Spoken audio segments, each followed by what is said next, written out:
The gloves are off in the race for lieutenant governor. Candidates Brian Krolicki and Bob Unger are attacking each other on everything from campaign fundraising to relationships with private business. Why are they pulling out all the stops for an office that some say is useless? We'll ask Brian Krolicki and Bob Unger about that and much more next on Face to Face.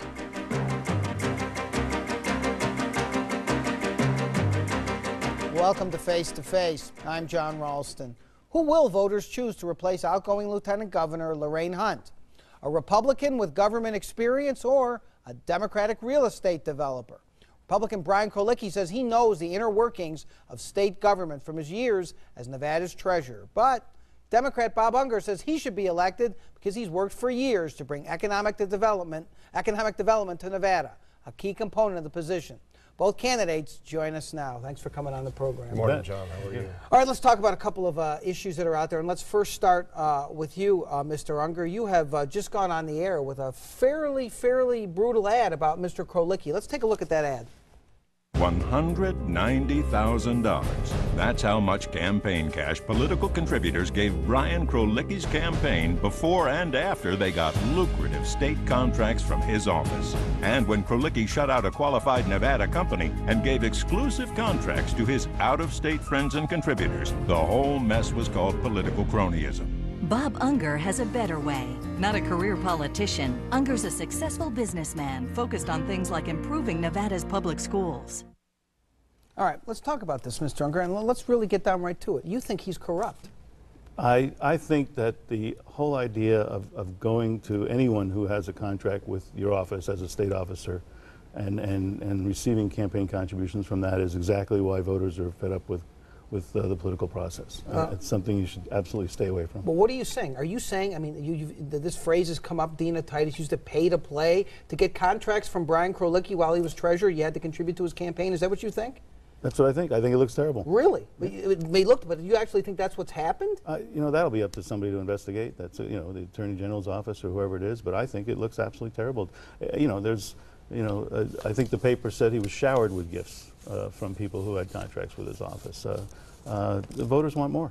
Well, Mr. Krolicki, I'm going to give you a chance to respond to what he just said, but this issue already came up during a previous debate on the public TV station. You talked about this home for sweetheart deals, and you talked about his mentor, Bob Seale, the former treasurer, and the connections there. Let me show you what you said on the PBS debate, Mr. Krolicki. There is no pay to play. We do it for the right reasons, and the investment activities have been profoundly strong and have served the Nevada taxpayers well. The investment houses that we do business with, I would say less than 20% have ever given me any financial assistance in a campaign. And I think you are really out of line, and you owe Mr. Seale an apology. You know, it's interesting. You may have followed all the laws, and I'm sure actually you probably did. But you know what? It does smell to people when you see this kind. You see people who have state contracts or want state contracts contributing to campaigns. You see Bob Seale, who is a man, by the way, of impeccable reputation. However, he is close to you, and he has this contract too. It looks bad, doesn't it? You know, Bob Seale doesn't have a contract. A company that he consulted for a couple of years during an 8-year process is a company that had a contract that served Nevada in the investments that we do exceedingly well. Not only was it properly done, it was an amazingly good decision because those investments have outperformed all the benchmarks, not only for the recent past, but since inception. So we've gotten a great deal. There is no pay to play. How we do things, you know, it's a shameful partisan attack, hearing these things. It's a silly season, so we expect those things, but it's truly gross. Why isn't it a real issue, though? I mean, why should you, if you're running for state treasurer, why shouldn't you just say, I am not going to take money from anyone who's later going to be a supplicant for a state contract? Why not draw that line? There are procedures that you put in place, and that's exactly what we've done. You know, I don't have the development cash that Mr. Unger has funded his campaigns with. You know, it's just a different style.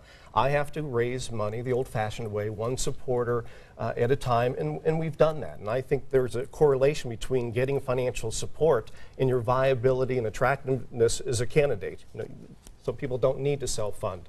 But we have procedures in place. We have RFP processes. I don't even review the RFPs. The people in my office who are responsible for those areas are the ones who do it. We always have someone from outside the office, and I can't recall a time, an instance, where it wasn't a unanimous decision. Those decisions are then put to the Board of Finance if it's the investment world that we're talking about. And every 3 months for the past 8 years, the governor, 2 qualified individuals from the private sector, the controller, review these investments and performances and agree on these decisions. There's purchasing, procurements, and again, you know, I realize Mr. Unger's campaign is desperate in trying to make me look like I don't He doesn't do look desperate. He's hiding it pretty well. But we're going to give him a chance to be desperate in the next segment. I promise. I'm going to give you a chance to fully vet this, and we'll talk about some other issues too, including one Mr. Krolicki just brought up about self-funding your campaign. Back in a moment.